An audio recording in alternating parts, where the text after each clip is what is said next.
We're number two. We're number two.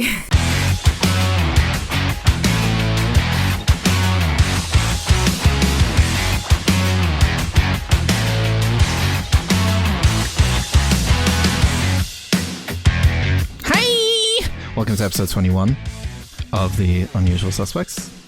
My name is Dan. I'm joined by Andy. Hello, Andy. Hello there. And Penny. Hello, Penny. Hi. You all good? Yes. Yeah. I'm alive. Barely.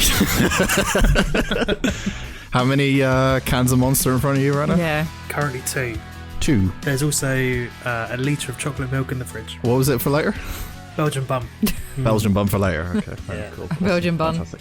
Right, speaking of later, we've got a couple of things we like to talk about, guys. We've got some announcements. Changes. Oh no, they're changing the podcast. It's going to be worse. It's going to be terrible. They're going to talk about Greg's or something. Greg's the podcast. Imagine having a podcast all about Greg's. I mean, I'd watch it. yeah, I'd review Greg's. I mean, it could turn into that. Okay, I'm giving it away. I'm teasing it too much. Right, so basically... We've got a couple of things we're announcing today involving the podcast, but also something else that we're very excited about that is going to be happening incredibly soon. The first thing we would like to announce is that we got a sponsorship from McDonald's. No, we... Shudder has sent us a sponsorship.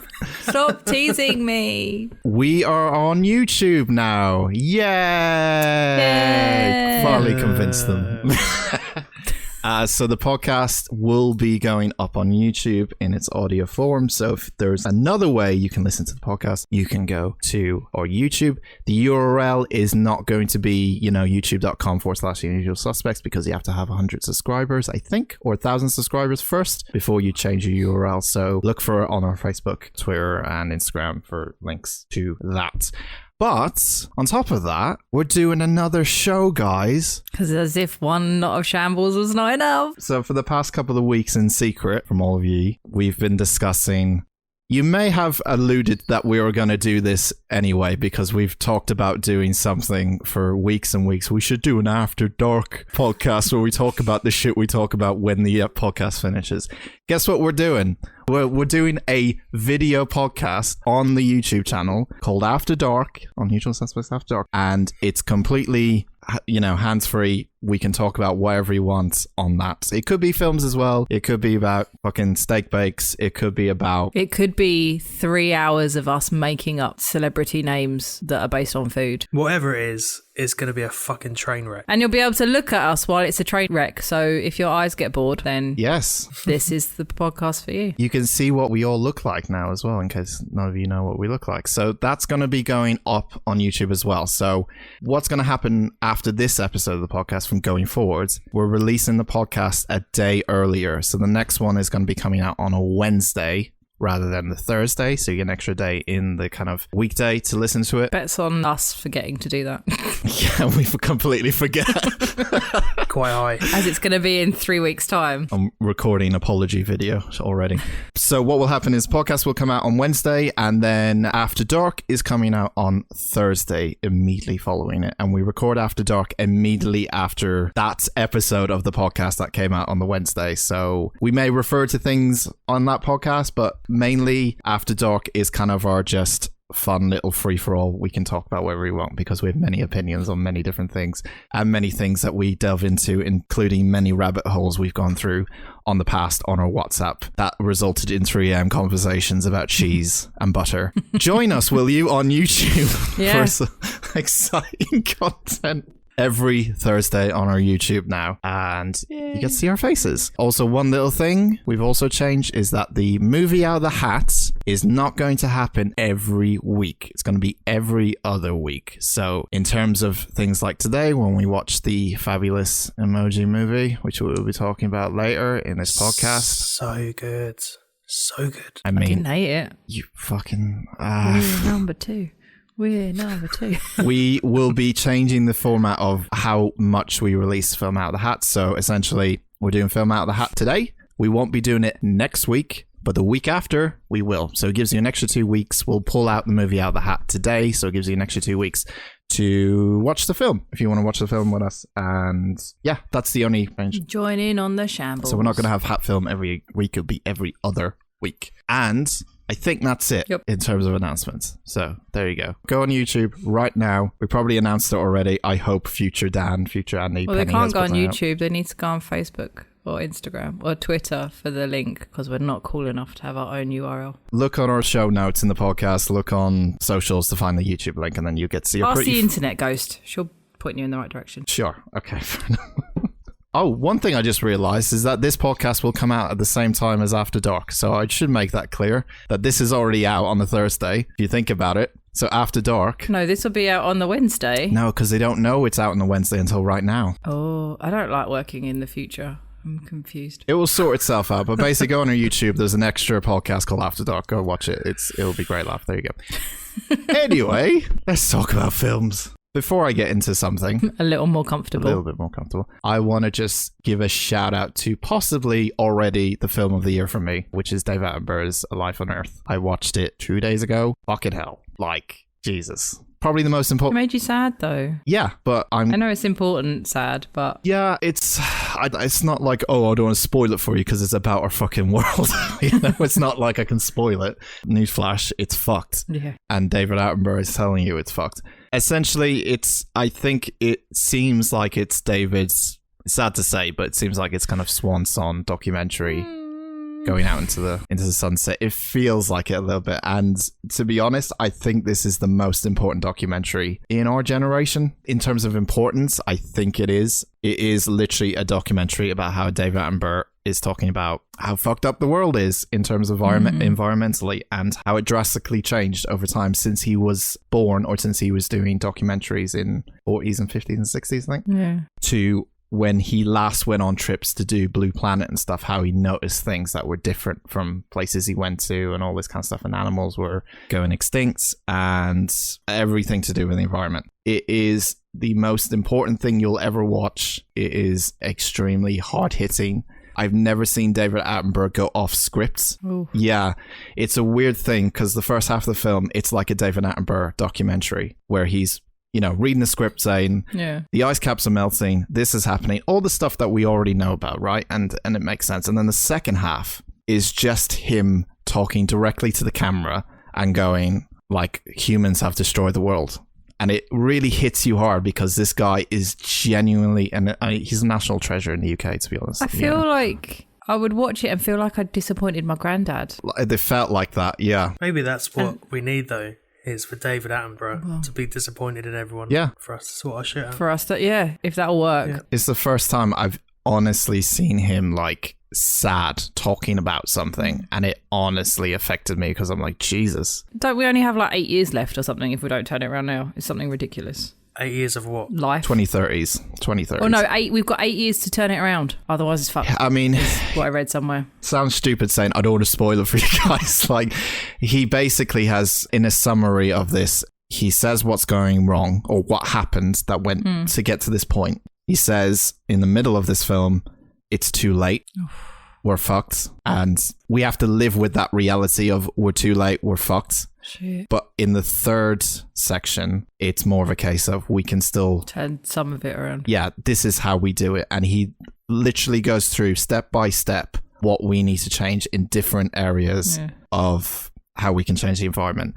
And it's so fucking simple. I don't know why we haven't done it yet. It's like corporations and shit. I know. It's all about making money. I know, but like, we can get rid of all the plastic straws in the fucking world, but if massive companies don't change, then we're just delaying it. I'm not going to get into like political side of it. I think it's more of a case of this is a film to have for the next 20 years to show to as many people as possible so that they educate them. And because no one's going to tell them in fucking schools or anything to do this. It's an educational film, but it's the most important educational film I've watched, certainly in my lifetime. Maybe they should be showing it in schools for the generations like below us, so they know what to do, how to do everything. Why isn't he on some fucking money yet? What are we waiting for? New? I think you've got to be dead before you get put on money. No.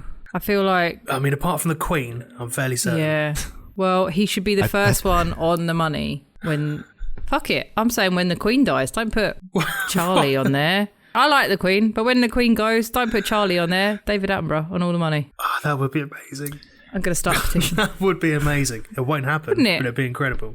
Yeah. Oh, imagine that, because if we did that, wouldn't like Australia have to... Isn't the Queen on Australia's money? I think Canada's as well. Yeah, so then they'd have to change all their money to David Attenborough. So, yeah, Wendy. Sorry, I went after dark. Hopefully he gets that sponsorship. But yeah, it's on Netflix. It's one that just came out in September. Please go watch it. It will honestly change. Even if you are already for, environmental change, I still think it's something that will open your eyes a lot more to how bleak it is, but at the same time, he does end it on a positive note, and I won't say why to avoid spoilers in a weird way, but it's honestly essential viewing, and I think it's the best thing that's come out this year in terms of just impact. Well, his brother was big into conservationism as well, because he had an island, didn't he, that he then tried to grow dinosaurs on. Did he? Do you grow a dinosaur? Yeah. Do you grow a dinosaur? Yeah, I was thinking. Yeah, he did. He took the DNA from... Yep, I'm waiting for it to... The little sap. There was a mosquito in the sap.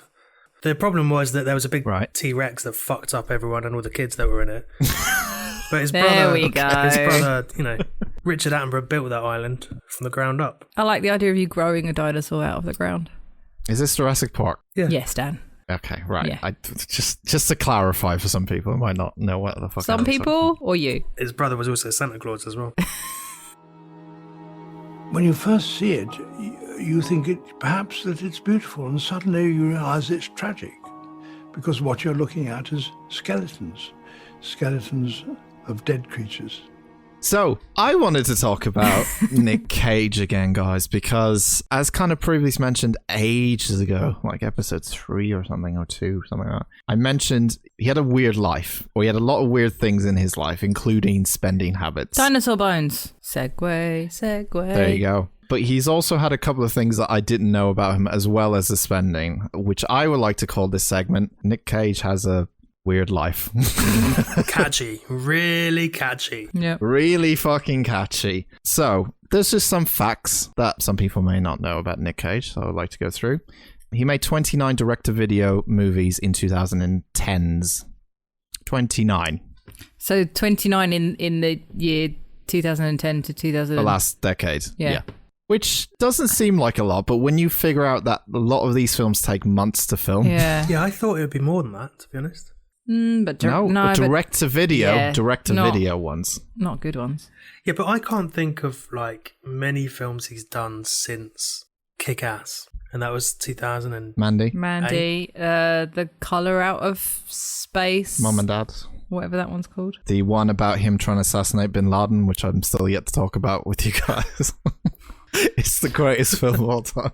I forgot the name of it, but yeah. I mean, the reason for this, just to back it up, is that he had tax problems way back in, I guess, before 2010. He didn't pay his IRS bill, unfortunately, Nick Cage.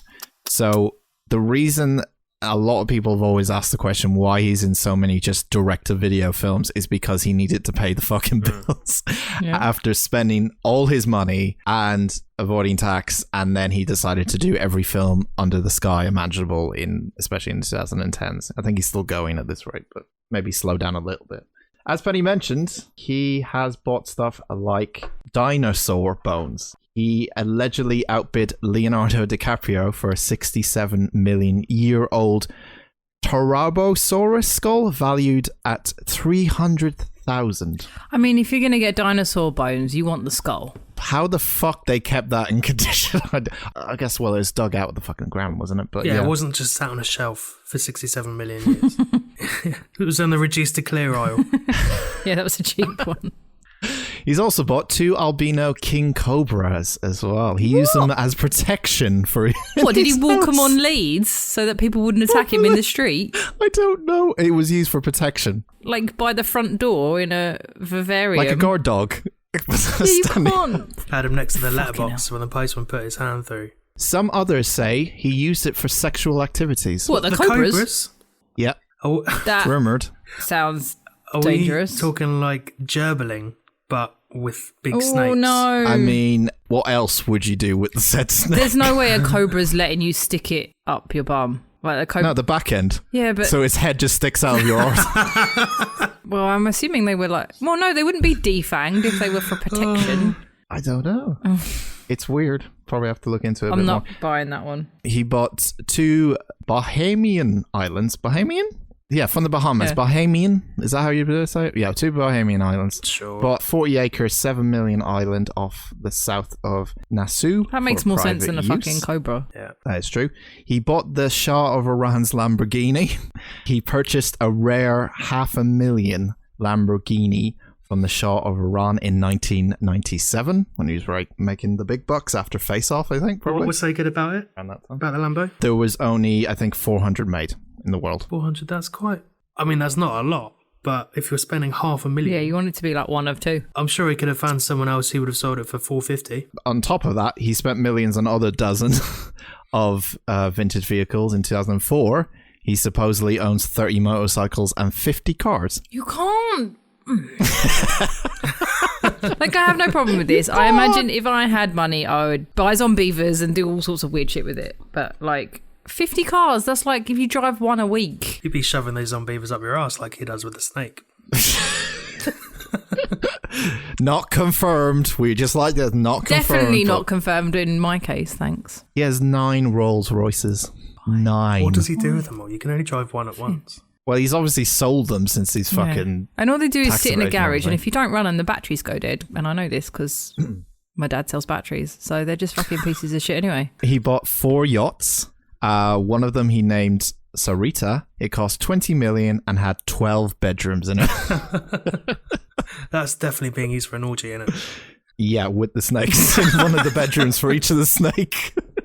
Oh, Penny will like this one. He bought a famous haunted house. Did he? Which one? Cage bought the famed New Orleans house in 2006 for 3.45 million. Supposedly, the house belonged to the serial killer named Madame Lorraine. Madame La Lorraine, who was the La Laurie? Yeah. La Laurie, Yeah. who was the inspiration for the character of Kathy Bates in the American Horror Story Coven. She was Madame. But yeah. It was the same house that she would kill and torture slaves in the 1800s. Yeah. Legends say it's haunted. Cage bought it. I did hear about that. He fucking sold that since, I think. Yeah. Like, I assume they do tours and shit of that, so you could buy it, and like, it's not like you'd buy it to live in it. So I'm like, Yeah, but I can't imagine it was all that But cheap. why would you buy it? Why would you wouldn't live in it, right? So why would he buy it? Well, you would hire it out for events. Yeah. Like a haunted Airbnb. Yeah, that's not a bad I don't idea. think it's haunted though, but the house from American Horror Story, the first series, is in LA, and you can, I think they're Airbnb-ing it now because it's like, it was a couple of million, I think, to buy or whatever. Up to 10 of you can stay there for $1,000 a night. So it's $100 a night to stay in that house. I was like, I would definitely buy that one. But I don't think that one's haunted. I think they just used it for a TV show, so I could live in that one. He bought some shrunken pygmy heads. Of course it did. I'm liking him more and more. According to visitors, Cage owns a collection of heads in the house for unknown reasons. Just because you can. For unknown reasons, makes that sentence. I know. Imagine walking into his house and like, what are them? Oh, pygmy heads. Why? It just felt Is like there rumours about him fucking those as well? We can make rumours if you want. No. I know this for a fact. He still owns this. He owns a pyramid tombstone located in New Orleans. This 9-foot tall pyramid tombstone is engraved with Umabi U Ano, which is Latin for everything from one. Cage bought it. It's just a giant triangle. Looks like a grave, but it's a giant triangle Wait, grave. but is it not part of someone's grave? It's part of many graves. Like, imagine going to a graveyard and you have your standard graves, right? And then there's this giant fucking triangle. Yeah. That's what it looks like. Stands out from like everything else there. So Is he yeah, planning bought on that. using it for himself? For a tomb? Yeah, I honestly think that's why he kept it and not sell. He hasn't sold it. Also, he's not from New Orleans, so why is he buying shit there? He likes New Orleans. He said something about, because he did a film about something, what was it, Bad Lieutenant, New Orleans as well. I think he just likes the area, so I think he just bought a load of things there. If I had loads of money, I'd buy a load of shit in Vegas. He owns the first ever Superman comic. He does. That's I know fine. that one. Yeah, that's worth a wedge as well. I think it was 150,000 he bought it for. It's worth much more than that now, depending on the quality of it. He owns a crocodile. Which is a pet crocodile. Does that go up his arse? Is it in a zoo? No, he has it. It's just somewhere. It hangs out with the cobras. They're drinking buddies. He probably hangs out with this as well. He owns a shark. He owns a shark. To be fair, what? I want a pygmy hippo. Where does he put the shark? He owns an octopus. Oh, that's cool. He's got a big fish tank somewhere. Supposedly, Cage's house was like a zoo. I can see on Like here. Michael Jackson. Kind of, yeah, but not. Yeah. I should have gone for the Playboy Mansion, shouldn't I? That had a zoo. Playboy Mansion. Yeah. He owns a jet, private jet, of course. He owns 15 estate homes around the world. See, that's probably a good investment. Yeah. That I can get behind because he can rent those out when he's not there.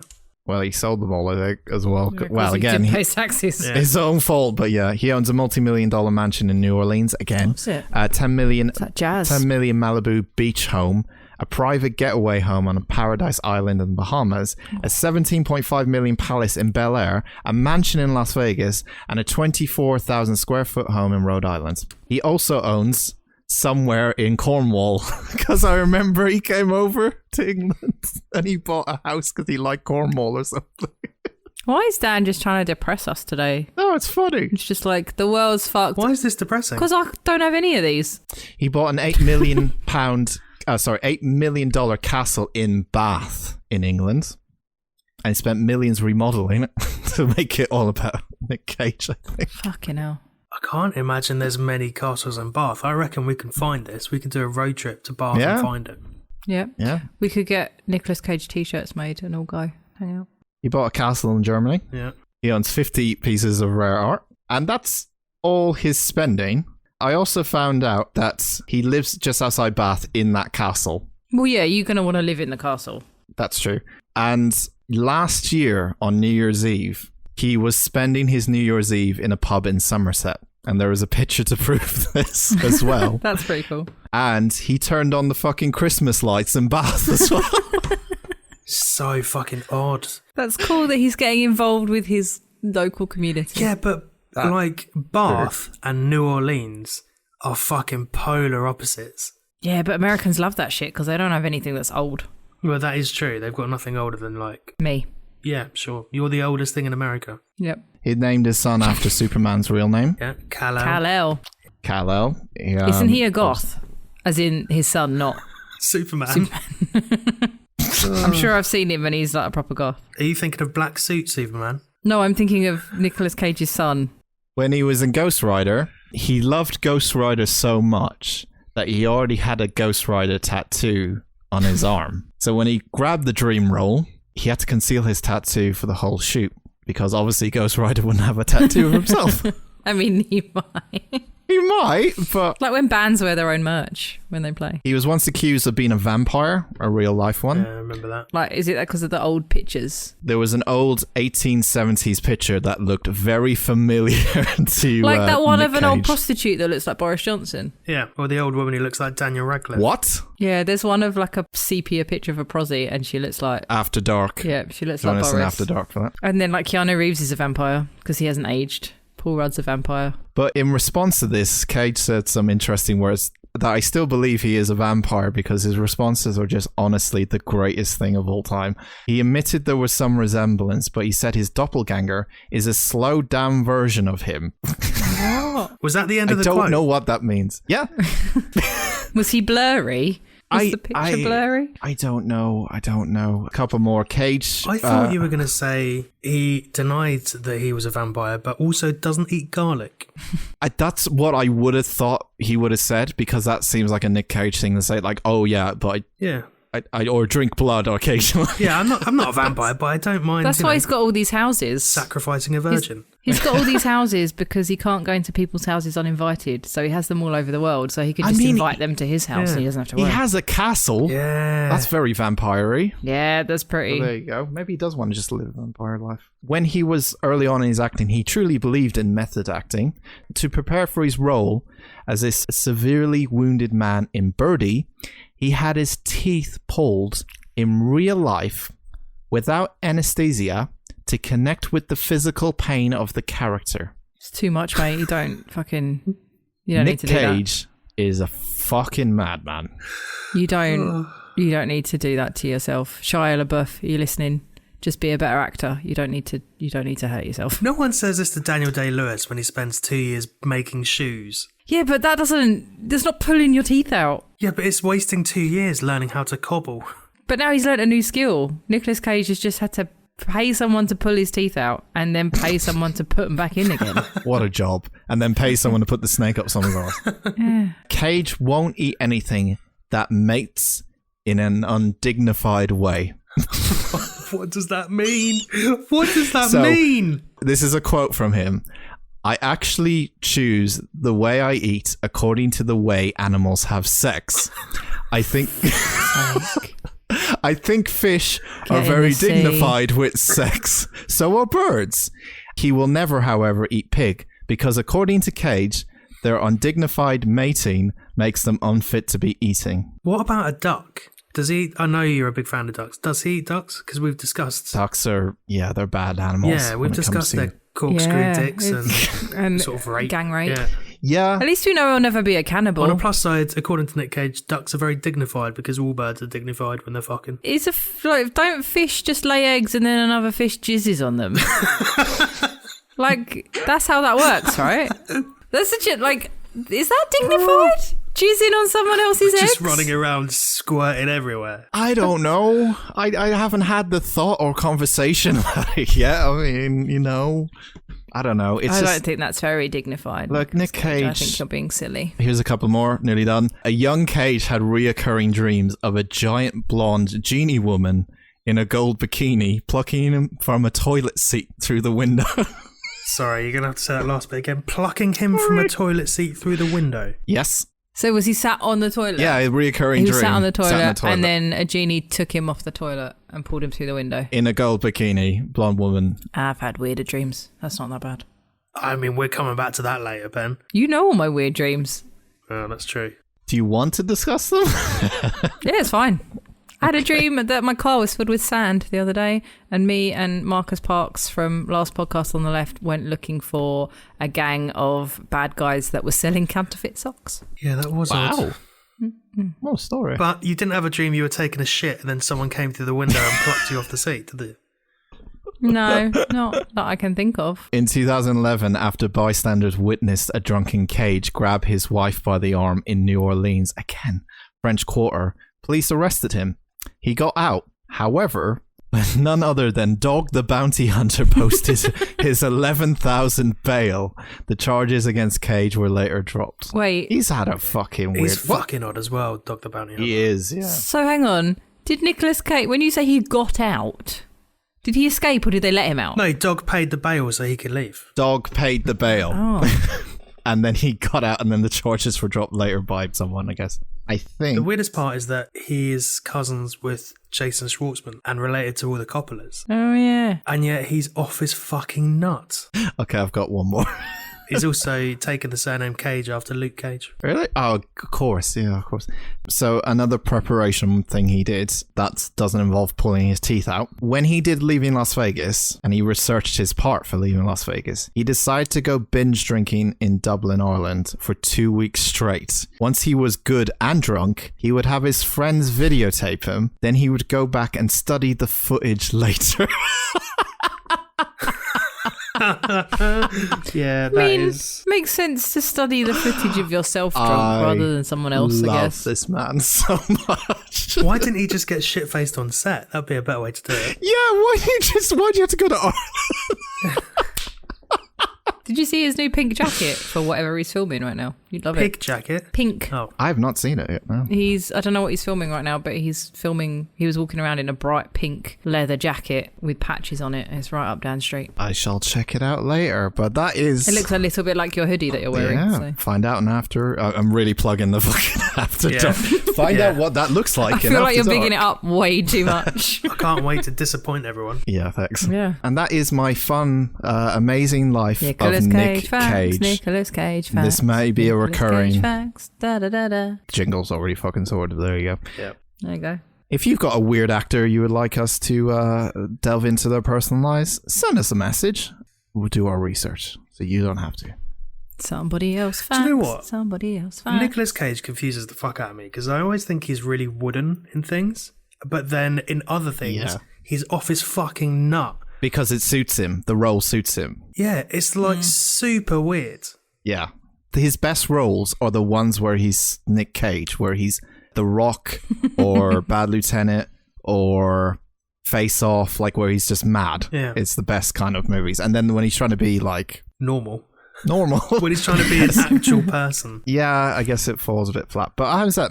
Mandy was It's good. like The Wicker Man. Wicker Man's fantastic. Yeah, but it's not, is it? Bees. I've never seen past that. Like, I've literally just watched that bee scene, and it just bugs the fuck out of me. What is your favourite Nick Cage film? Everyone out here. Probably Con Air. Con Air. Yeah.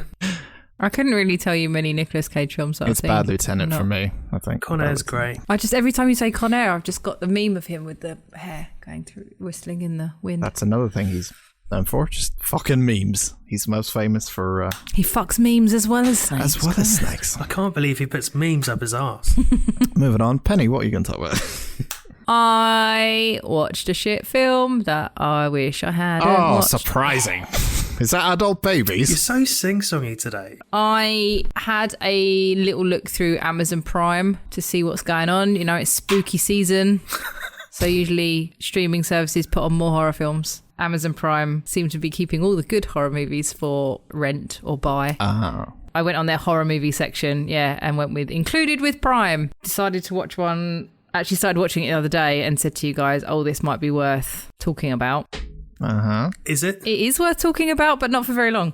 So I watched a film, 2015's Reality, and the premise is great. The execution was not good. 2015's Reality. Okay. Yeah, so basically it starts off with like a title card and somebody reading it, and it says there was a failing TV studio, and one day they found a box of tapes outside their studio, and it was a murderer who was trying to find love, like The Bachelor. Right. So he'd Sake. kidnapped 8 women against their will and put them in his basement, and he was filming them and doing like a Bachelor style TV show to see who the lucky lady was going to be. And the TV channel took that footage and then made it into a reality TV show.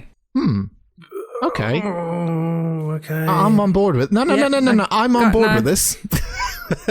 I mean, nobody watch this movie. Fine. But because the beginning bit was like they found tapes of like the worst crimes ever committed. They really weren't. Like, yeah, all right, 7 women died. Spoilers. But it was really quite tame. So at the beginning they have like I don't know who hosts The Bachelor, but you know, your Ryan Seacrest or your whoever. They've made these talking to camera bits, and it says, what happens in the Beauty and the Beast story when there are 8 beauties and the Beast is a serial murderer? So it's got the voiceover and everything going on. Yeah. Okay. Yeah. Yeah, so they've got that, and they've got like the adverts where they've got Polaroids of all the girls that he's taken, like with their names on it as like the credits for the show. Okay. Which is really awkward. And the bad guy is called Rusty. His name's Rusty. Of course he is. And his show's called One and Only. Before we go any further, Pam, is this supposed to be a comedy? No. Is it? I don't believe it is. Is it a spoof? I don't think so. So this is supposed to be... I think it's real. We'll go through it and then I'll tell you. So it's supposed to be like a straight down the line horror film. I believe so. I'm going to have problems with it then. I can... I'm not. I'm all right with this. Kind of actually liked the premise. I do too. I like that premise. But not personally, I'm just saying in terms of a storyline, because I watched, like, it's just having a reality TV program that kind of messes with what you used to and stuff, I guess, in terms of reality film. Yeah. I've got no issue with the premise, but if it's supposed to be like a proper horror, I'm not entirely sure how that'll work. We don't know if it's scary or not, as Penny will tell us. Oh, it does say a horror satire, but it didn't... A horror satire about a failing TV station that makes a last-ditch effort to create an entertaining show using horrific footage recovered from a dumpster. That's not what happens. So the description's wrong. I just thought it was outside the studio. But Is anyway, this like when you watched Behind the Mask and didn't realise it was a mockumentary? No. It'll make sense at the end, I think. Well, it won't make sense, but you'll get more about it. I think. Well, let's get there quickly. It was quite good to start with because they used a lot of the reality TV tropes. So they'd have him he was filming, it was him and his friend Terry. Terry was helping him out. So Terry would film him, but, you know, along the bottom it would have his name. And he's like, oh, I'm Rusty and I'm looking for love and I've been on my own a long time, and like the little introduction. And then every time he filmed a girl, it would have her name at the bottom. He's filming it like it's this reality TV show. And they would have, the really jarring bit was they would have the music from like a reality show. Right. So like the lovey-dovey music or yeah. Coming up next. Yeah, it was really light-hearted and quite jarring in places because he's got all these women in a basement and he's like filming them and being like, well, why do you want to be with me? And they're like, I don't want to die. And there's just like this light-hearted music in the background. Why do I like this so much? I kind of want to watch this now. So like I started watching it the other day and said, you guys, I might, like you said, pause it and whatever, but it just was so badly executed. He does a little kind of talking head bit with the girls, and then for their intro he's like, oh, I found like Emily, she was walking to work and she's got a really fit body, so I took her. And then it'll be like, oh, I've seen like Jessica around for a while and I quite liked her, so one day I took her as well. And then he's like, oh, you know, and like Felicia, I actually work at the same building. I've done some work at her husband's work and he's an asshole, so she should like me better, so I've taken her as well. He's a proper incel. He's like, I'm good looking, I don't know why women don't like me. He sounds like it. So he's like immediately unlikable. Is this the French-Belgium comedy film? Reality? No. Okay. No, 2015. I've seen 3 different films that come out the same year. Oh, God. Just to confuse people. And then it's quite interesting, like they handle it differently. Like some girls are crying in a corner, some girls are like, fuck you. And that's kind of where the premise stops being any good. That's it. Yeah, it's all very, there's montages of the girls and there's secret camera footage of them in the basement. Like there's one girl and she's playing along. She's like, oh, I love you and I'll look after you. And like, because she doesn't want to die, obviously. The acting's really bad. Ah, I see. It's really bad. How bad are we talking? And it's are all we talking like Birdemic bad? Yeah. Yeah. Oh, okay. That does sound bad. It's bad. Like, so they're all in a basement and he'll like come downstairs and then they'll be like, and it's... Sorry, are they singing? Yeah, and the crying. It's just... You don't really care if they're gonna die. I see. Like, you don't care about any of them, even though it is really unnerving, because if you're like, oh, if somebody did this, like I said, the premise is really great. Yeah, I think that like there is something there. I think it reminds me of Dead Set, Charlie Brooker's Dead Set, where it was Big Brother, but it was a zombie apocalypse. That was great. That was fantastic. And it's mixing that, what you know of reality, kind of like Host, what you know, what you're used to seeing, and just remixing it so that it fucks with what you're expecting, but you still have familiarities like the music or the announcer's voice and stuff like that. So yeah, I think it's cool. And that's it, like he'll be going along and filming them and like they're crying in a corner and it's Video like, diary. Yeah. He also says some really awkward things, like he looks at one and he's like, oh, you make me want to breed. Just well, to make I've never it... said that to a woman, but I mean, I could use that pickup line one. You make me want to breed. I think I might have. What? No, you haven't. Stop it. Stop it. You have not said that. You have not said Please that. tell me. It's fine. It was to someone I knew. It was fine. That's still not... Someone, me and you know? Is this like, I want you to have my babies? No, sometimes I like to find the most awkward way to say things because it makes me laugh. That's one of those examples. Yeah, you do. I wasn't sure I'd ever heard that sentence before, so learn something new every day. You want to breed. And then I thought, okay, so he's going to eliminate these girls. This could be quite good. We could get some nice gore.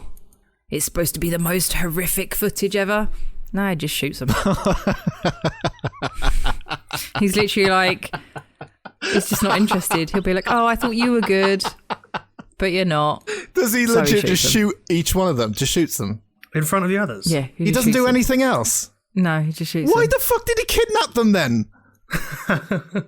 Because he's got to work out which one loves him the most, or he loves the most. Yeah, but he could have made so much more out He's of the it. world's shittest killer. Yeah, exactly. So he ends up shooting 2 in the first elimination for some reason. I wasn't really paying Here's what he attention. should have done. I've just thought about this. This is slightly worrying. This came quite quickly. He should have strung them up, bled them out. Go on. And then as the blood fell into like troughs, it would... The bled. As the blood fell into troughs, it would make like a broken heart. I'll fix this film for you. Please do. So they have to do challenges in these sorts of shows. So he brings in a different girl And he's like, well, you guys have to kill her to show that you love me. He's like, if you don't kill her, I'll kill you. Shoot you in the head. Yeah. Does that girl then take their place? No, because he just brings in an extra girl. He's killed 2 of them, brings in another one, and says, you guys have got to kill her or I'm going to kill Amazon you. Prime delivery. Where is he getting all these girls? Fucking hell. I don't know. But Tiffany, who's the one that's all like, oh, I love you, I do love you, and I'll look after you. Her and some other girl kill her. He kills a couple more. There's a drug addict in it called Penny. She didn't last very long. Standard. Yep. She did smack, I believe. Not one weed. She did a smack. No one will get that reference. She did a smack. No. That's going to be fun for 3 people, maybe. 3 people. 3 of them are on here. Yeah. That's bad maths. Then it's us and Liam. Yeah. Hi, Liam. It's date day. He's like, I'm going to take the remaining girls on a date, and they play this like really like upbeat Mexican music while he's talking about it. Which is Is there a mariachi band just behind him as he's killing him? There should have been. So he's like, I'm going to take one of them to the movies, but I can't take her out because I can't take her to a theatre. So he buys her flowers and he buys her a dress, and then he takes her upstairs and they watch porn. I mean, that's how I usually spend my Friday night. Can confirm. Yeah, but if like Lima was like, take me on a date, you're going to take her upstairs to watch porn. Like porn surely is after the Or date. watch some snake in the butt porn. Right. No comment. Hi, Lima. So he's got her tied up in the bath, and he says to her, I can either shoot you and eliminate you, or you can take all these pills and kill yourself. That's... okay. Why doesn't he just turn the bath on? Yeah, that's more exciting than fucking take pills No. or shoot you. That's so Yeah, boring. fucking Chekhov's He gun. literally gives it... He gives her a bunch of pills, and she takes them, and then she's dead for in the fuck's bath. sake. What a fucking cop What a out. shitty killer this guy is. Yeah. Yeah, it all makes sense. The next task is like he's going away for a couple of days. Here's some food. Here's some craft supplies. You've got to make me a welcome home card. Oh, I've really done a 180 on this because that is gold. That is I want actually quite in. good. No, you don't. Somebody make this film but better, please. So did they make the card? There's 3 of them left. They've made the cards. Did any of them One girl's... have glitter on them? Confetti? No, one girl's done one, and it's like a stick figure, him and her in a heart that she's drawn in like crayon. Crap. And then Ryan, her name was, but spelt Ryanne. Like Ryan. Leanne Ryan? She made one out of paper and it had a flower on it because she was trying to seduce him a little bit. But then fucking snitchy Tiffany whispers in his ear, I didn't hear it, but apparently Ryan was going to stab him. So he kills her. Oh. It's really dull. Oh. Throughout his talking heads, he just gets more and more drunk and more whiny because he's a fucking incel. He's just like, oh, but I thought she was the one and she doesn't really love me. And you're like, well, no shit, Sherlock. Like, every so often, he'll be like, to them, he's like, well, why don't you like me? If you don't like me, why are you even here? Because you Because you fucking kidnapped them, Yeah. dickhead. Because you didn't give him any glitter with the craft supplies, you prick. I would have choked myself on the glitter. I wish one of them said, look, if you're going to kill us, at least be a bit stylish about it. You're just a shit fucking killer. You're shooting us in the head and that's it. That's it. When it was like the worst footage ever, I was expecting Bad. Yeah. a little bit more. So then we're down to the last 2 contestants. I believe it's Tiffany and I think Jessica. So they show their best bits. Explain. Vaginas? No, as in they've edited in the best bits from the I do like that. series. Right, okay. I thought that's what he was getting at as he was an incel. Who is the editor of this television show? This is the The TV TV. show So the company. TV show found all his footage Oh, of course. and then yeah, made yeah. it. Yep. So they do a montage of all the best bits of them like crying and being terrified. And then they have an interview with Rusty, who has obviously been caught and is on death row, but it looks like it's just filmed in someone's kitchen. He's in a straitjacket and he's talking. He's talking. I don't know. Well, I do know now, but he's Was he the joke? talking weird in his straitjacket. I wish they'd brought him out on stage in front of a live audience to do the interviews like they do at the end of, I don't know. He's supposed to be in prison, but it's just a red room, so it's just in like someone's house, probably. Christian Grey's by the sound of it. They cut bits of the interview with the top 10 best moments from the show. Hey. The thing is, like, that bit's really unnerving, but the bits in between that they're pulling from is so shit. Stuff you've already seen before? Yeah, pretty much. So they're just repeating footage? Yeah, like they show you the dead girl in the bath. So even if it's... Why? But it's just... or even if it's not, it's just they're just in a basement. Like that would have been the exact point where they could be a bit more creative. Yeah, and, have a quick snapshot of things you didn't see and like, I don't know. Here's some outtakes. I'm like, he tries to cut him with an axe, but trips over the cable. I love the idea of this, but it just sounds like they just fucked it so badly. Yeah. Like, it's sad that because it's a good idea. It's just my next note says, "Fuck you, dude. You're so whiny and drunk. Die." Is all I've written. Nice. Does he shoot himself in the head? So when they're down to the final two, see Tiffany is still being like, "No, I love you, and the other one's like, "Just fucking kill me. I don't fucking like you. You're a fucking prick." It's Andy. Sounds like Andy. It does, doesn't it? Just fucking get over with her. No one check my basement. So he takes them in a van for no reason. He takes them out in a van to, I feel like he's like under a train, like a railway bridge. Right. And they do that. And then like they're outside and then he throws them back in the van and there's some really bad van acting where he's killing one of them. So I don't know if he shoots her or not because the van is shaking. Oh, and it's like, I was going to say what's van acting, but yeah, I see what you mean. the van is shaking and somebody's screaming. Right. I don't think he shoots her, actually. I don't remember a gunshot, but then he just chucks her out of the van and then he proposes to the other one. Who does he propose to? Jessica or Tiffany? Tiffany. Tiffany? But she was a dickhead. Yeah, but she's the only one that's been like, "I'll look after you, oh, I love you." Like, she's kind of smart. Wait, does she say yes? Yeah, because she's chained up in the back of a van with a murderer, so she definitely says yes. Is she honestly like this? Is it like Stockholm Syndrome or is it just she's faking it still? No, she's just faking it. Okay, right, okay. In fairness, that's what we would all do. I mean, that's the only way to get through it. Yeah, of course. Do you know that weird YouTuber Miranda? Yes. Miranda Sings. Yeah. Tiffany ends up looking a bit like her because she's obviously like, so she's trying to act like disgusted because he's like kissing her on the cheek and stuff and he's really happy and her mouth looks like Miranda. She's like the bottom lip is sticking out.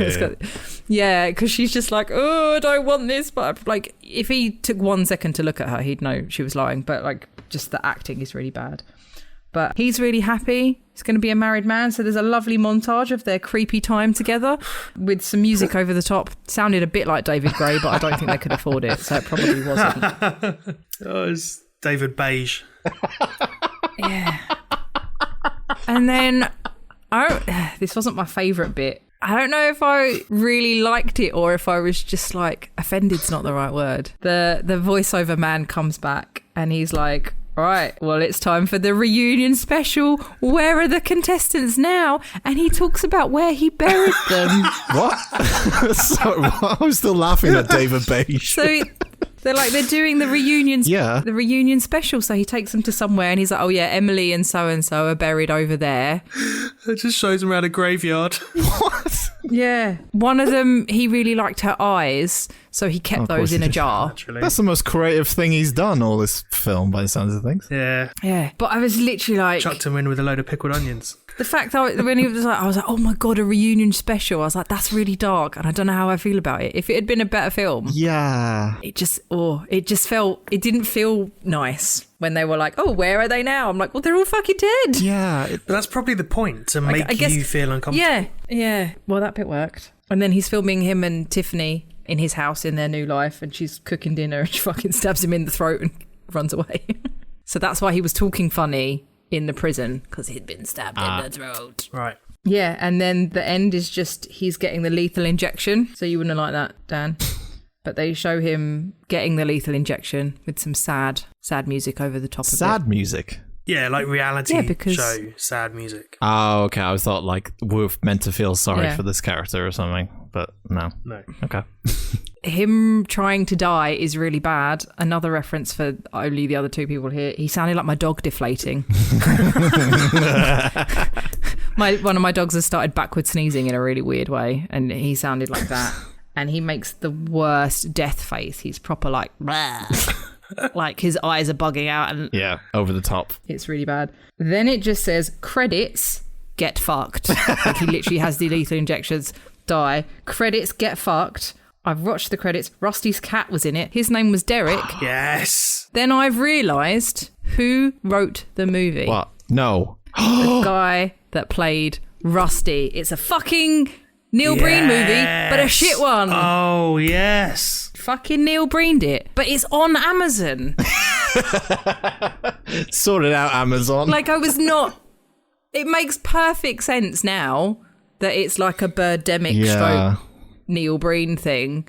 But that's not what I was looking for, Amazon. And I don't know why someone else is paying £79 a year for me to watch shit films on your Amazon Prime. It's not Amazon's fault. You were the one who clicked on this. It wasn't Amazon's fault. But I was like, you go on Amazon, you expect real movies. It is a real movie. It is a real movie. No. Of course it is. The next film is not a real movie, but, you know, this is... It just made perfect sense to me that it was a fucking... I've got some money, I'll act in it, and here are all my friends. Did the TV station find the cops? How was he found? No idea. I assume they did. Question number 2. Did they get out of financial difficulty? Did it save them? No idea. Question number 3. Are they going to do a second series of Mating a Murderer? Mating a Murderer. I don't know. Hopefully not. Thanks very much. Yeah, it was a good premise. It did really unnerve me, but yeah, it was just... I thought it might go a bit hostily with the fact they were like the horrific footage. Guess that's what you were hoping for. Well, always.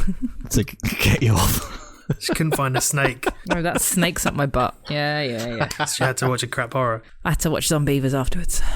The thing is, if it's like a low budget film, it's difficult to do gore to that extent. So it makes sense that he was just shooting him, or instead of drowning him, just making him fucking... Birdemic had a fucking bird swipe someone's neck. So if they can do it, they had £1,000 budget. Yeah. Or something. Like, I wasn't expecting it to be a major movie, but I wasn't expecting... Yeah, but Dan, they never paid for the graphics. They...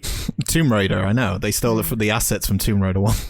No. So Birdemic, they put in a request to an animation company, said this is our budget, they need it back in 24 hours.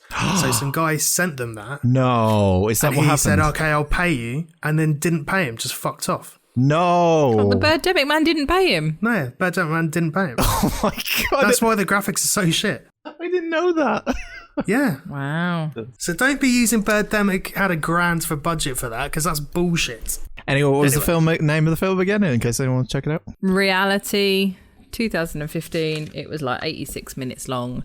Don't bother. Fair enough. Do you think if it was slightly funnier, it would have been better? That's it. It wasn't funny. It wasn't gory. It wasn't anything. Like, the fact that it said it was a horror satire, I was like, I get it, but they weren't trying to be funny. Like, Adult Babies was trying to be funny and gross on purpose. Yeah. This was just like, this guy obviously had an idea, which was a good one, and then not the money to execute it. Because I think if you'd given it like a proper sort of reality TV show sheen to it, like make the colours pop and have like over the top sort of poppy sounds. The found footage was terrible, but the fact that they put like the little title bars over so you'd have one of the girls and it would have their name come up with like on like a pink bar with hearts on it, like you would in The Bachelor and stuff, and like the music was really jarring in places because your brain's going, this music doesn't fit with what I'm looking at. Yeah, but sometimes that's quite good. That's probably what they were going for, because it would have made you uncomfortable. Well, it obviously caught my attention in the first 5-10 minutes for me to pause it the other day to watch it properly. But yeah, it just... But it's like Reservoir Dogs when they cut off his ear to steal his wheels. Like, that dichotomy between the two is deliberate. Yeah. It'll be the same with this. Yeah. So yeah, it was a good premise, but someone with money needs to redo that and make it gory as fuck. I agree. I like the idea, but yeah, redo it. But I also was like, if that actually happened, like, people would watch that. Oh, fuck yeah.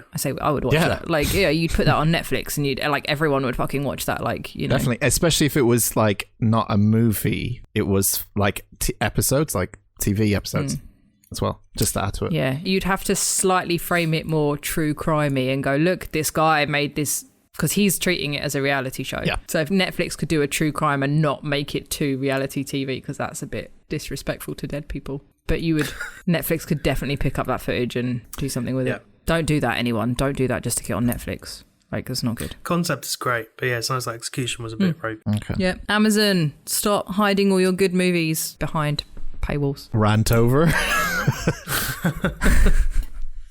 Anyway. My name's Rusty Polar. I'm a real lucky man. And this is my tea. captured 8 girls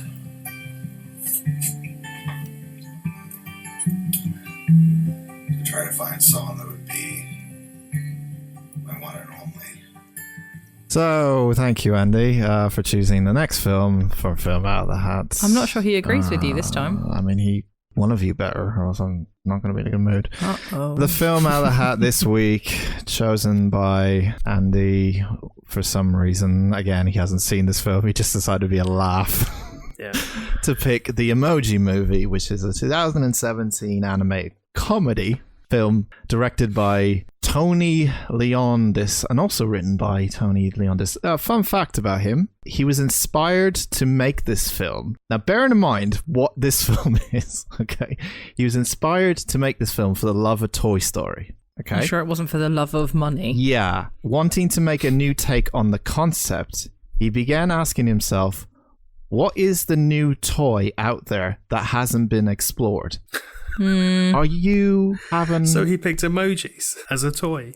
Surely this is more like Wreck-It Ralph than This Toy story sounds so bullshitty, it's unbelievable. It goes on. Yeah. At the same... He's like, I knew I'd make a fuck ton of money. At the same time, he receives a text message with an emoji, which helped him realize that this was the world he wanted to explore. I want to know, one, What emoji was sent to him to make him think It's that? got to be two, what happens at the end of this film that made me go, oh my god, that's the worst ending of all time. It was probably the dollar emoji. Yeah. What haven't we exploited yet? Money. Kids will fucking love it. I don't know whether to believe that or... Maybe it was the $sign and the sploosh emoji. Yeah, fucking Sony came along and went, money, emojis, make it. There you go, done. Yeah, I'd fucking make it. I bet he made a butt ton. Oh, they made a fucking butt ton. This had a £50 million budget and it made 217 million. It only had a £50 million budget. 50 million? Lower than I thought it would be. Someone gave 50 million. 50. 50. Spoilers, I didn't hate it.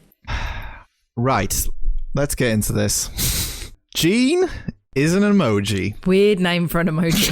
It is a weird name for an emoji, It is isn't it? really Fucking weird. here we are. We're off. Go. I thought that as well. Is it? Why would you call it Just Gene? Gene. Because it's like it runs in his family, which is a recurring story of the thing. Oh, now I get it. God, we have to get a soundbite for Penny with that. Jesus. I just did one for you. Oh, yeah, fuck, I interrupted them. Gene is an emoji that lives in Textopolis. Textopolis. Yeah. Which is a digital city inside a phone of a user named Alex. Alex. He is the son, the emoji, Gene, is the son of two meh emojis called Mel and Mary. I loved that when I found out their name was Mel and Mary Meh. And also, Mary is Stifler's mum. Yeah. Oh, okay. Yeah, she's the voice. But Mel and Mary Meh, they're adorable. I wouldn't say adorable. Are they? I liked him. Yeah, one was Stephen Wright, the very found them deadpan comedian. excruciating. Mel, and Mary was Stifler's mum. Jennifer Coolidge. Yes. I didn't like that she looked like a Karen, though. That annoyed me. Yeah, she did, I guess. She had Karen's haircut. So, Gene is able to make multiple expressions despite his parents' upbringing where they only make the meh face. Yes, ladies and gentlemen, this is the story we're rolling with. His parents are hesitant of him going to work, but Gene insists so he can feel useful because all he does is the meh face. Relatable. This is the Penny Bennett story. Yeah, I can make more than True one story. expression. I also just want to point out at one point somebody said that emojis were the most important invention in the history of communication. History of the world, I thought it said, but okay. No, I said in the history of communication. Yeah. So emojis are more important than words. Yeah, I and definitely things. wasn't angry So after that. It was not. Definitely not. Again, I don't know if this film is trying to be serious, but I think it is, right? When it says stuff like that, I don't know. I don't know. I don't think it. Anyway, upon receiving a text from his crush, Addie, Alex decides to send her an emoji. And here's where we get the dilemma of this story, guys. When Gene is selected, his meh face, he panics and makes a panicked expression that wrecks the text that he sends to the girl. Well, that's important. You got to send the right emoji. Yeah, it's his first day on the job as well. Fucking end me. Can we just talk about him on the way to work, though? Yeah. And he accidentally bumps into some old emoticons. I loved them too. Why do you like this film so much, Penny? Not so much, but I was expecting it to be Animals United bad, and I was pleasantly That surprised. opening scene when he goes through like the city and he's meeting all these different emojis.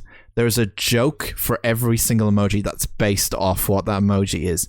And it is so flat, every joke, and every single one is so predictable that it's... I'm trying to remember one of them. It's for children. I know, but so is Finding Nemo, and I fucking love that film. That's the point, is that this... I can't believe we're giving this film to children. I honestly They're can't different believe. kinds of films. He knocked over an old emoticon and he went, ow, my colon. Because Fuck they're made out of a off. colon and a bracket. No!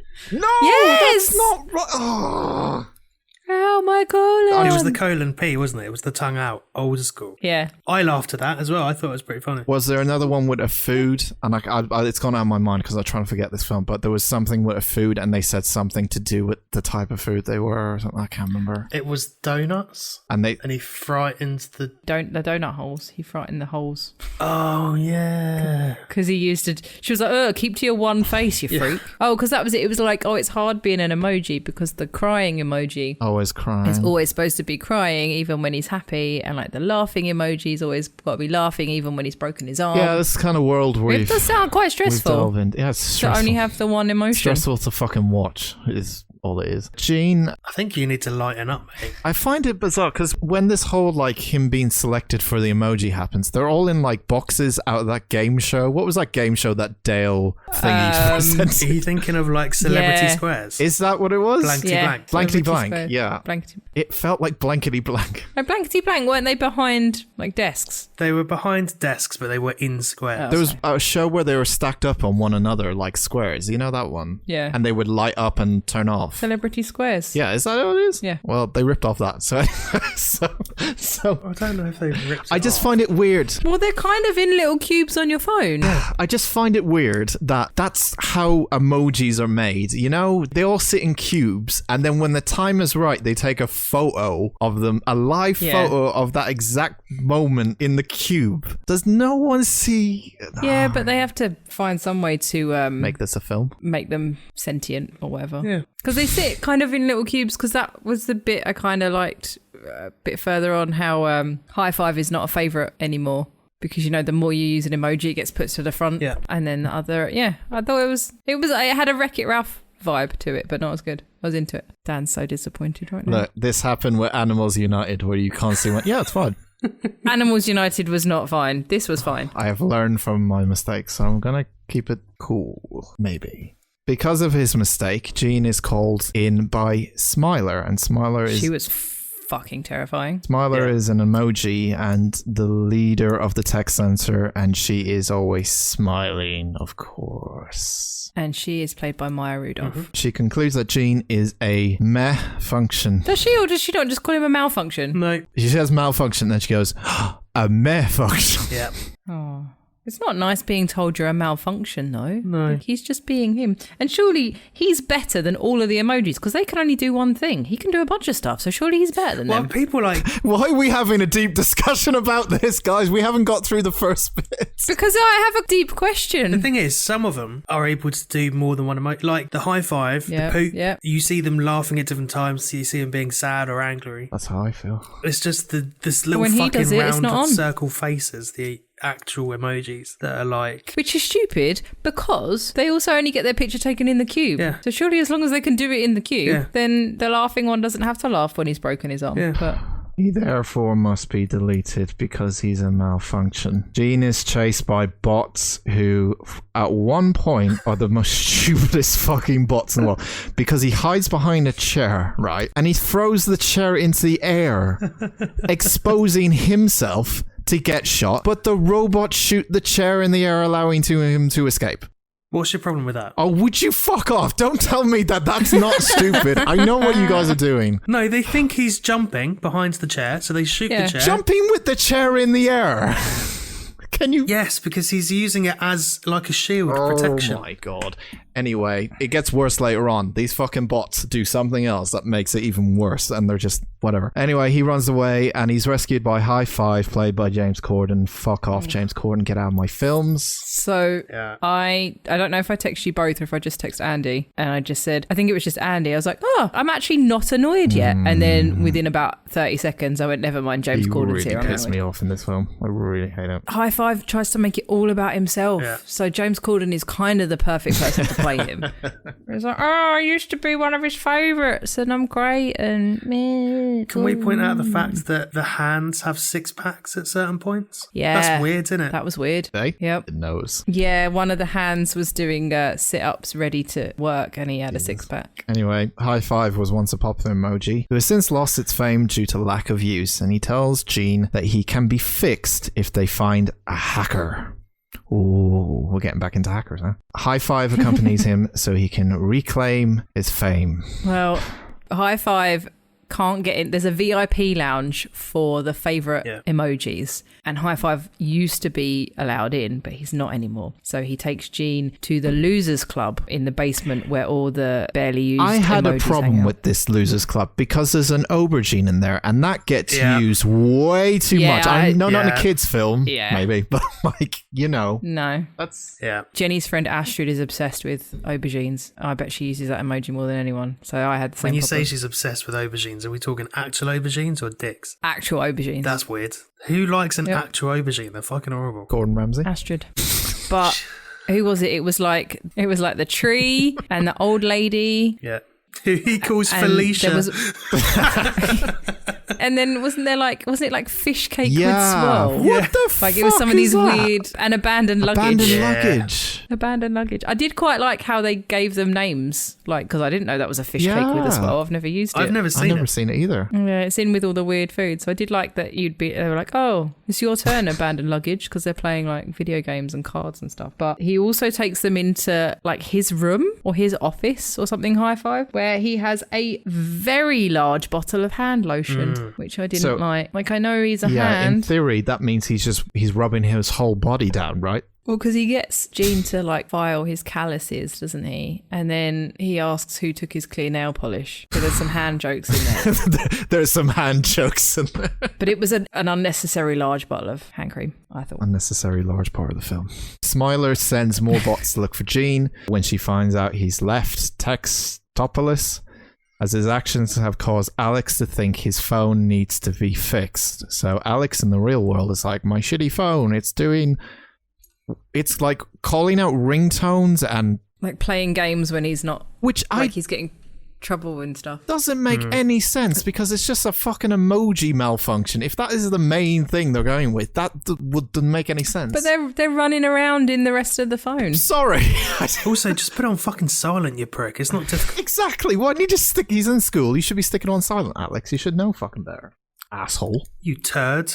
You need the mild peril. Kids' films need mild peril, and the mild peril is that the phone is going to take his phone to get deleted and rebooted. He's going to the Apple store. That's the mild fucking peril of this fucking film. That's the peril. In fairness, I don't know if you've been to the Apple store recently. It is, it's fucking hard work. Gene and High Five come to a piracy app where they meet a hacker emoji named Jailbreak. How clever. Also, I need to talk about the bubble puppies. That was the WhatsApp app, wasn't it? Yeah. I loved this in the way that, like Wreck-It Ralph, the behind the scenes. So, like, they've gone to this WeChat app and it's bubble puppies sending messages. And like you said, they go to the piracy app and you meet the internet trolls. I love all that shit. I like seeing in the different apps, like later on in Spotify. Yeah, I was genuinely waiting for Tinder. I found it weird. He's like 12. I'm just saying. Piracy app was disguised as a calculator or something. It was a fake app, wasn't it? Dictionary. A dictionary. And he's like, oh, this isn't a piracy app. This is the dictionary. And he's like, oh, no, that's what he wants you to think. He doesn't want his parents to know. And he's like, what does a 13-year-old boy have to hide from his parents? Wink. Was that a wink emoji you just threw out? I did, yeah. Very good. I would have spent the whole movie looking in all these different apps. I find it weird that they had the rights to Facebook but not to WhatsApp, even though it's owned by Facebook. They didn't go on Facebook, did Yeah, they? they did. There was a Facebook logo, and they said, "Oh, we're on Facebook." Oh, yeah. So I think the Bubble app, the Bubble Puppies or whatever they are, is actually Facebook Messenger. it looked like WhatsApp colors, green and It was green. It's green The and puppies blue. were green and white. white. WhatsApp. No, the puppies were green and white. The main point is that after this bit, this turns into like fucking. It turns into a phone commercial. This is the main problem I have with this. Is just it is not. No, it doesn't. Yes, it does, and I'll explain why. Okay, they are going through like the different apps on this phone, so I'll go through them as they progress in this film. They have to reach Dropbox so they can get to the cloud. Mm-hmm. That's the point in this film. So Jailbreak is like, oh, we got to reach Dropbox so she can leave in the cloud and get off the phone and get off the device, and they're all saved. They need to hack his code so that he's not a malfunction anymore, so that he only makes a meh face, and they need to do that on the cloud. Exciting. The trio is attacked by the Smiler bots, but manage to escape into the game of Candy Crush. Now, for one thing, first thing, when they find out the bots, I think this is in the club, okay?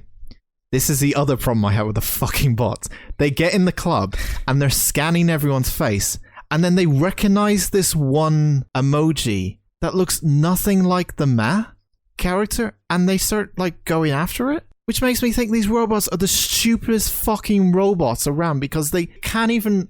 They shoot chairs and they can't even find this one guy who has a face that is distinct from everyone else. They do recognise him eventually. They just have to scan one at a time, don't they? No, they find one of them and then they get distracted by one, and then they find them because they're running away. They're like, oh, the bots are here. Oh, yeah, but that's because everyone else is being a dick to but them. the bots... So they eliminate them. Yeah, the bots are in a piracy app. They're finding spam, viruses. They're obviously going to... That's not logic. What are you you tell me that is logic for that fucking film? That because it's spam and... Yeah. Pam was great, trying to give you 20% off. So they manage to escape into the fucking game Candy Crush, and we get legitimately a 2-second advert for Candy Crush where the logo comes down and goes, Candy Crush. And I immediately just went, fucking no. And I paused the film. See, I don't see it as an advert. It's just things that kids know. Like with Wreck-It Ralph, you're like, oh, there's Pac-Man and there's... I know. But for kids, they're like, oh, I know Candy Crush. But kids also have seen other films that don't have this much product placement in it, and that's still... Yeah, but it's about a phone. What else are you going to talk about? That make more fucking sense than this fucking film ever did. This film is a flandemic. It's... Whoa. It's not. No, I thought of the title first, no. and I fucking worked backwards from there. That's what it was. That's exactly what this film is. It's not even a good title, though. No, they were just like, how can we make money off a movie about emojis? And I think they did a half-decent job. Fuck's sake. I'm not even trying to wind him up, everyone. This was voted one of the worst films of all time. And you're like, oh, it's not bad. Are you seriously considering this to be not bad? We're number 2. I haven't said that. We're number 2.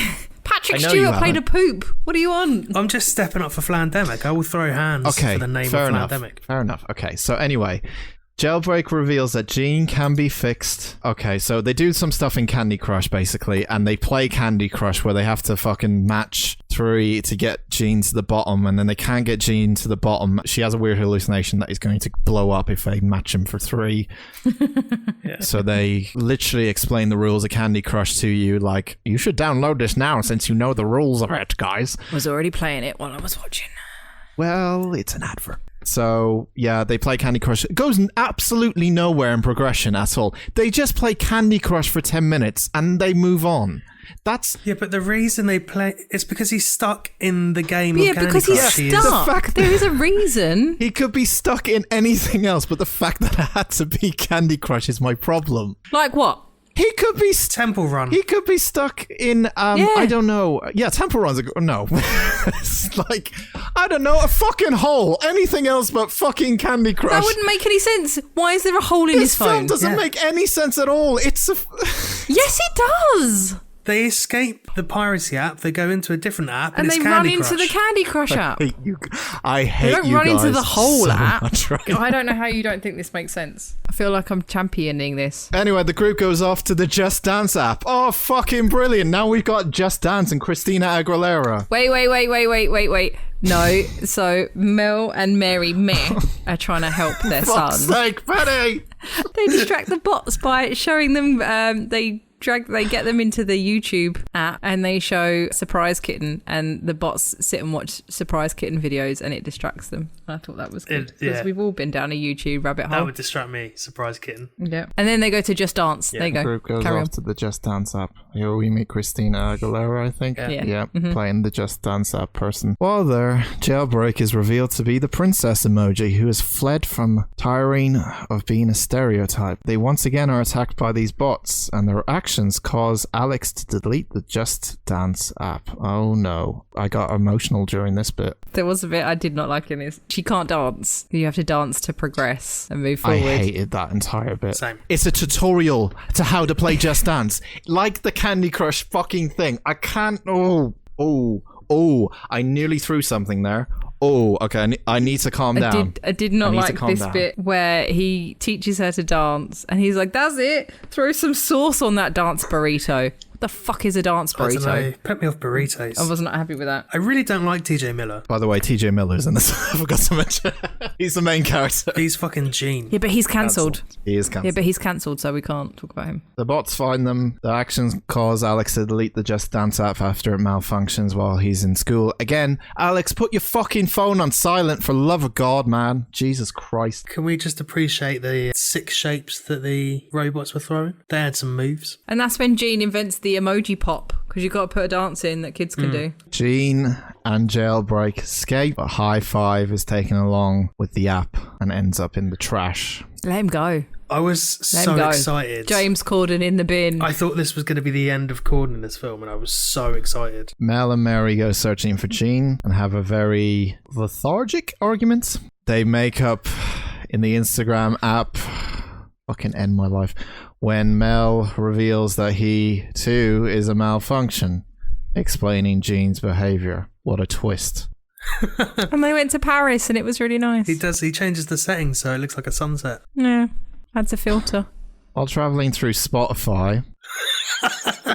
That I liked. That was fun. Riding the Spotify waves. Yeah, there were streams. They were streaming the tracks and they turned into rivers. Yeah. I don't know where they got the canoe from. I find it very odd, but I also very understandable, that you guys talk more in films like these than you do in stuff that are actually fucking good. And it just goes to show what level you go to make me upset.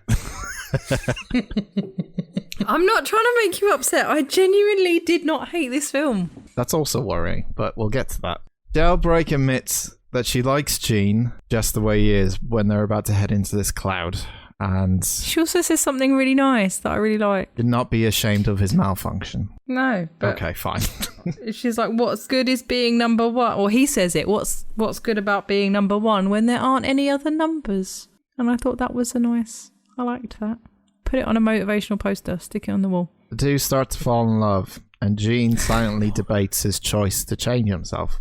They make it to the trash and rescue High Five, but are soon attacked by a bot upgraded with illegal malware. They evade illegal malware. Illegal malware. Oh, Jesus. Dan's having a stroke. Oh, Nearly killed me. serenity now. Serenity now. And breathe. 1, 2, 3. 1, 2, 3. It's nearly over. There's probably a good app for that. You sound like an advert. They evade it by entangling their arms and enter Dropbox, where they encounter a firewall. Because that's how this fucking... I love that it's like, hi, I'm a firewall. What is the The password? malware can't get into Dropbox because it's got good security protocols. It's illegal. Doesn't make any fucking sense. It's malware. That it gets into everywhere. Why would it have... Oh. Anyway. I'm losing my mind here. After many tries, the gang get past with the password being Addie's name to make it to the cloud. After James Corden can't remember the name, and he funnily just says a bunch of girls' names. Oh, yeah, because he found the email in the trash. Yes. What's his name? Alex Deleted. wrote to Addie, but Yeah. deleted. They left all the trolls in the trash, though. The email he wrote to her was just Rihanna lyrics. It was Rihanna lyrics. He's a teenage boy. What do you want? A teenage boy would not fucking put Rihanna lyrics. I'm just being realist here. The teenage boy would not put Rihanna lyrics to a girl. He would if he was trying to be romantic. That is the first sign, like, he'd be like, get bullied at school for. Oh, you sent Rihanna lyrics. He was getting bullied at school because his phone was but he's going going to off. get bullied even more when he finds out they sent Rihanna lyrics to his love. What the fuck is wrong with him? He was smart enough not to send them. He deleted Yeah, them. I know, but he thought about it. Anyway. We've all thought So about it. Jailbreak prepares to reprogram Jean, and then Jean admits his feelings for Jailbreak, but she wishes to stick to her plan of venturing into the cloud, unintentionally causing Jean to revert to his normal programming out of heartbreak. He's telling her and he has heart eyes, and then she's like, no. So he has And it goes broken back to heart meh. eyes, and then he's meh. Yeah. Yeah. He's had the joy sucked out of life. Bit like Dan. Yeah, a bit like me right now. Yeah. Suddenly, the upgraded bot sneaks into the cloud and captures Jean, prompting High Five and Jailbreak to go after him with a Twitter bird summoned by Jailbreak in her princess form. Yeah, because when princesses whistle, birds come and deers do washing up. Deers do the washing up. Yeah. When They're going to smash the shit out of all of those plates. Snow White, dickhead. They've got no hooves. Sorry, they've got hooves. They use their tails. Snow White and all the forest creatures come and do a washing up. That's what happens. How is a deer going to pick a plate out of the sink? The deer doesn't hold it. The squirrels hold it, and the deer cleans it with his tail. Watch Snow White. I've seen Snow White. So anyway, Uncultured swine. Cultured swine, thank you. Uncultured. Penny, you can't say shit. I'm sorry, you can't But say I know shit. that princesses get woodland creatures to do their washing up. As Smiler prepares to delete Jean, Mel and Mary arrive. Mel reveals to everyone that he is also a malfunction, prompting Smiler to threaten deleting him as well. Jailbreak and High Five arrive and disable the bot, which falls on top of Smiler. Smiler is out of the picture. Wait. Wah, wah. So, this is such a bullshit ending that comes up because I'll just fucking explain it. Let me just explain it. Fucking hell. Read it out. Read out the plot, and then we'll come back to the I ending. honestly was just like, that is... Alex takes his phone at this point to the store. By the way, as soon as he arrives, like, can you take my phone? Sure! That does not happen in any fucking phone store. No. That's a bollocks. I'm early for my appointment. Well, fuck off and come back when it's due. Come back in 2 hours, Yeah. maybe, when I'm off my lunch break. I'm 2 seconds late. Ah, it's gone. That's gone, mate. You got a route book. So he goes to this phone shop to factory reset his phone, which would restore his phone's functionality. Remember, this is all because he sent the wrong emoji. It's led us to this exciting fucking conclusion that he sent the wrong emoji to the girl that he liked. Are you fucking serious? It's not just that. Just Dance also played, and Candy Crush made noises in class. So he goes to the shop, and so inside the app, if he was to factory reset the phone, this would delete everything inside the phone, aka would delete Jean, Jailbreak, all our favourite lovable characters and apps that are inside this phone. Poop. And Poop. Stephen Oh, the Devil. shout out to Poop emoji, which is Patrick Stewart, which was the best bit of this film when he said he is a soft poop. Yeah. That was the best bit of this film. No, the best bit was when he came out of the bathroom with little Poop, and they were like, "We're number 2. We're number 2." Soft poop joke got me. jokes. I don't know why. That was the only thing that made me laugh in this film is Patrick Stewart saying soft poop. I liked it when he came out of the toilet and then refused to wash his hands and just walked off. Oh laughing. yeah, I forgot about Oh that. yeah, Best character. There you go. that's not a good message, This whole fucking entire film is not a good message. Anyway, especially if you've got poop hands. That's the most times you should wash your hands is when you have poop hands. go on. Tell me more. You know, when you shit on your own hands, you should wash them. Alright, get it. So, Alex ends up going to the shop to fucking delete his phone. I don't know why he needs to delete it though. Well, that's the entire fucking main plot, pearl, whatever you want of this fucking film, and it destroys me to see that this is a $15 million budget film. Out of desperation, Gene prepares to have himself text to Addie, making numerous faces to express himself. Realizing that Addie received a text from him. Now, this is... Okay, Okay, first problem, right? She gets the kissy face text, right? So the mwah and the love heart thing, right? And all of a sudden, she fucking is in love with him after showing zero interest, but because he sent an emoji that has a kissy face on it, she goes over and talks to him. What are you telling kids by sending this will get you fucking a girlfriend, boyfriend by just sending an emoji and not talking to them directly face to face like a fucking real human? That's not what happens. That is what happens. I was going to say, there's a build up. They talk and like she invites him to a party, doesn't she? And that's where he accidentally sends the wrong emoji in the first place. The point. So there's the a point thing is that she goes from like point A of like not really interested in him. Like no, she doesn't show any interest. Like he fucks up. She's a teenage girl. She's waiting for him to make the first move. The weird sneezy emoji that he sent wrong. Cute boy sends you a kissy emoji. I'm not going to win this fucking... The thing is, it wasn't a kissy emoji. It was essentially a GIF that had like... Yeah, it was lots of different emotions. Who gives a fuck if it's a GIF or a GIF or a... And she said, because it was a lot of different emotions, and she liked that he could show a lot of different emotions, because teenage boys don't always do that. It's a fucking picture that you press 2 buttons to get. How is he showing emotions? If it's just, Because it's like a smiley face and a winky face and a shy face. He's like, I like you, but I don't know what to say. I worry about the influence of this film on kids. If that is how... No, listen. He's not sending a dick pic. It's a fucking emoji. Jesus Christ, Dan. It's not even an aubergine. That's not even an aubergine. Oh, fuck it. I think you're taking this too seriously, Daniel. Honestly, I don't know. I think it was cute. Know. I also had problems with this bit as well. But look, so he sends the fucking... Not the emoji. He sends the emoji to her. She's in the same fucking area as well. Oh, what a fucking coincidence.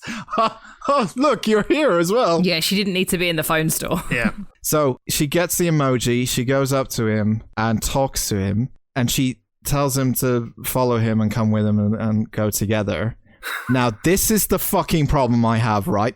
The phone is currently being erased, okay? Yeah. And the way they show this is by having pixels on the screen, and slowly but surely all the pixels are going away from the phone, okay? Mm-hmm. And we also see the inside of the phone, where we see Gene and Jailbreak slowly, like, pretty much nearly deleted. Alex pulls his phone out of the fucking wire that's attached to, and there's 1 pixel left, which makes the whole phone come back to life.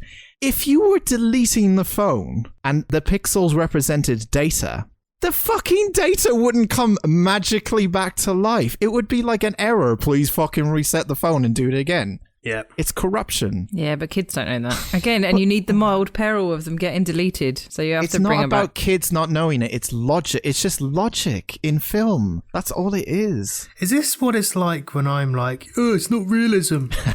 Yeah. It's exactly what it's like. Yeah, it is annoying, isn't it? Don't treat your audience like idiots, even though they might be idiots watching. They're I'm not saying kids are idiots. They don't care. Are you saying they're idiots? Are you saying kids are idiots? No, I'm saying they don't care that that's not real. I mean... They don't care that that's not how you would successfully restore your phone.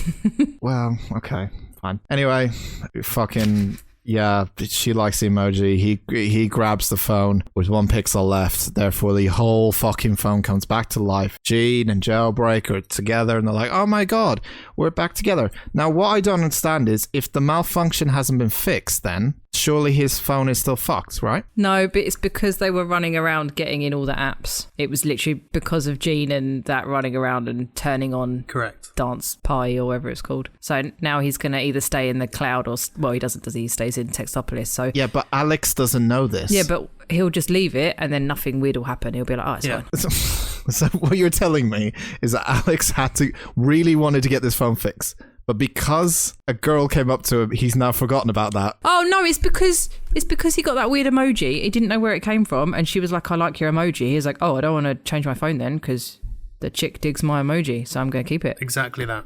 Yep. Dan's dead. Yeah, he doesn't know how the emoji got there, so he doesn't want to ruin it. If the chick he likes says she likes Gene his accepts emoji. himself for who he is, great for him, and is celebrated by all the emojis. In the mid-credit scene, Smiler has been relegated to the loser lounge with the unused and forgotten emojis for crimes. Yes, there was a post-credit scene, wearing numerous braces due to her teeth being cracked by the bot, and playing and losing a game of Go Fish.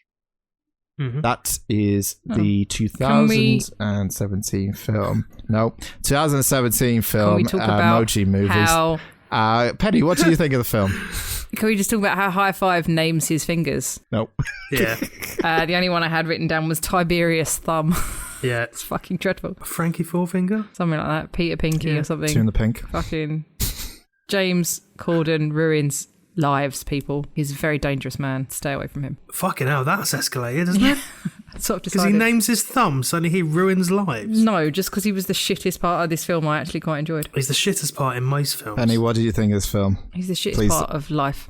I liked it. It made me... I expected it to be... Like, I told my mum that we had to watch the Emoji Movie and she laughed. I was like, good luck. So I had very low expectations. Did not expect it to make me laugh. I didn't hate it. I have no need to watch it again. But if for some reason I had to watch it because some weird serial killer's got me in a basement and says I have to watch it, I'd be all right with that. I give it a 7 out of 10. Oh my fucking god. Oh my god. No, I don't. You give Drive a less fucking rating. Don't you fucking dare. No. Give it a Don't. 9. No, I'm going to give it a real score. I'm going to give it a real score. I thought it was a good kids movie. What's the score? Like, I'm going to give it a 6. That still hurts for some. I wasn't bored.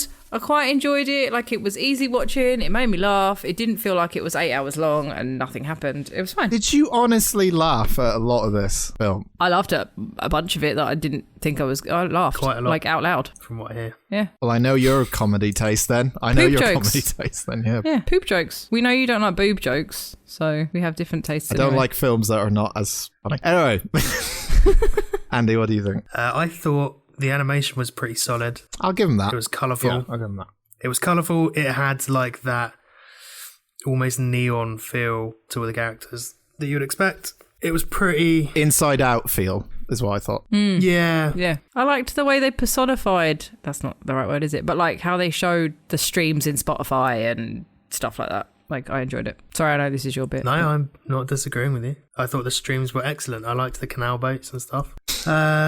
Character-wise, they were all pretty unlikable. I didn't really empathise with any of them. And it was poorly written in places. It was quite dull. Nothing really happened. It was a poor man's Wreck-It Ralph, I thought. And Wreck-It Ralph is great. Yeah, the second Wreck-It Ralph isn't that good compared to the first one. No. But it was miles fucking better than this. Oh, yeah. Like, at least in Wreck-It Ralph, you have things that happen. In this, all I can remember is fucking Candy Crush and Just Dance. And when that is the highlight of your film, Yeah. it's not great. So I am going to give it a 4. Okay. I have said this to, well, both of you, that I'm struggling to put this either behind or in front of Animals United, and I still don't know. This was not as bad as Animals United by a long way. It was for different reasons. Animals United had a standard animals talk and they go up against a bunch of bad humans story. That's fine. It's just the way they fucking went about it was the weird problem. This is like, it felt like just a fucking advert. The whole fucking film felt like an advert. Honestly, it makes me sad that this gets 50 million budget, makes over 200 million, and there's some films that don't get a lick of that, and that just makes me sad. But, you know, I have to understand, it's a kids' film. Parents are going to bring their kids to see it. I get it. I get why it made so much money. Having said that, this is fucking awful. This is so fucking bad. This film is awful. The only redeeming feature of it, as Andy said, was the animation was pretty good. I like some of the references that are made to real life and kind of stuff, but it just felt like an advert the whole time. So I'll give it a 1. How much did you give Animals United? 1. Okay. I can't decide. I could go 0, I could go 2, but I can't decide. So I'm just going to give. I can't believe you thought it was that bad. Yeah. It was fucking awful. It was nothing. Nothing really happened in it. Yeah, there was no. Yeah, it was But fine. it wasn't offensive. It was absolutely fine. I think they tried to cram too much in. It's a waste of time, is what it is. It's a waste of time, film. Yeah. But they tried to cram too much in without really doing anything with it. Yeah. So, like, if they'd had a series of montages where they were going through apps and seeing different things instead of spending fucking 15 minutes in 2, That would have been cool. Yeah. it would have been more interesting. Actually, I think that's a better idea. Yeah, honestly. Definitely. Thank God that's over and done with. I never have to talk about it again. So let's pull our film out of the hat for the podcast after next. So in 2 weeks' time, we'll be watching. Drumroll, please. Please don't be an Andy film, for the love of God. There's still. I was going to say, I hope it makes sense. There's some things on there that we're still yet to announce, and I'm also dreading them more than I think the Emoji Movie sometimes. Yep. Oh, God. That bad. The film out of the hat for the podcast after next in 2 weeks is Well done. the 2004. It is one of Dan's 2004 film Euro Trip. Yay! Yeah! Scotty doesn't know. Great. Scotty doesn't know. God goes through a breakup. I have that on in my car on a regular basis. I'm not Fun gonna lie. fact, I watched this literally 3 weeks ago. Really? Oh, okay, fair enough. By the way, I think collectively we all prefer Euro Trip to Road Trip, right? Yeah. Yeah, I do. Yeah, I love Breckenmeyer with all of my heart, but we know how I feel about Amy Smart. So There you go. yeah. Scott goes through a breakup after his high school graduation and asks his German pen friend, Mika, to stay away from him. He realizes that Mika is a girl and goes to Europe to apologize to her.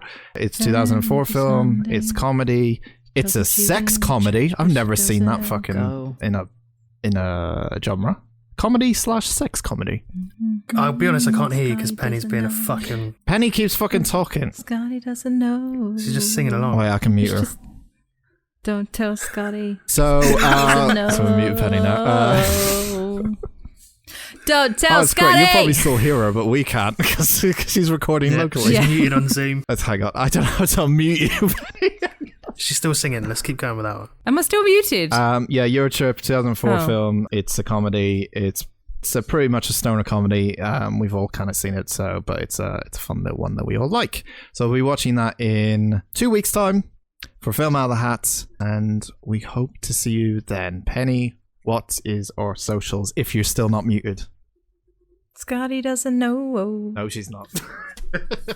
No, I'm not muted. It's genuinely one of my favourite songs. I fucking hate that song. It's good though. Matt Damon at the end. Yeah, I know. Don't spoil it. I have it on a playlist and it's just... Well, I know. It's great. I was in your car and it came on and I was furious. Oh, yeah. Giving away the film's Forgotten about plot that. before we just go watch it. Like, oh, I can't believe the bit at the end. Matt Damon? Well, it's not Alright, the end. just go- It's what's just our the end socials? of the song. You can find us on Instagram and Facebook at Unusual Suspects Pod, and on Twitter at Unusual Podspect. My Twitter is Penny_photopic. I'm still wound up, I think. I'm at Dan Talks a Lot. Choices 21. Join us, will you, for a video podcast straight after this one that comes out called After Dark. Dan will still be mad. Dan won't. I'll be happy. I'm happy now. I'm fucking great mood. I don't have to talk about that fucking film anymore. And yeah, it's all good. So do jump on our YouTube, subscribe, like, comment, subscribe, all those kind of nice things. And Go through your apps to get to YouTube so you can watch us. And then go onto Spotify and follow the stream. Yes. just like Gene did. But don't cross them. Don't cross the streams. Never cross the streams. I don't know where we're going with this, but okay. Thank you very much for watching or listening. Bye. Love you, bye! Goodbye now.